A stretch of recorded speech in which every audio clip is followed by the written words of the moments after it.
మన యొక్క ఇబ్బందులను ఎదుటి వారి మీద తోచేయటం లేదా ప్రకృతి మీద తోసేయటం, ఇట్లా తోసేయటం అలవాటు అనమాట. మనం స్వీకరించం.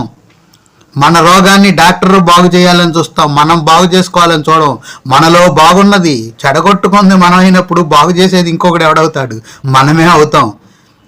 ఏ కాలో చెయ్యో ఇరిగిపడి యాక్సిడెంట్ అన్ఎక్స్పెక్టెడ్గా జరిగితే డాక్టర్ చేస్తాడు, మనం చేయలేం. కాబట్టి నీకు బీపీ వచ్చినా, నీకు షుగర్ వచ్చినా, నీకు ఆవేశం వచ్చినా, నీకు ఆనందం వచ్చినా, మన శ్వాస 9 రకాలుగా నడుస్తుంటుంది. తన శ్వాస 9 రకాలుగా నడుస్తుంటుంది. ఆ 9 రసాలే మన అనుభూతి. 9 రసాలనే మనం ప్రదర్శిస్తుంటాము.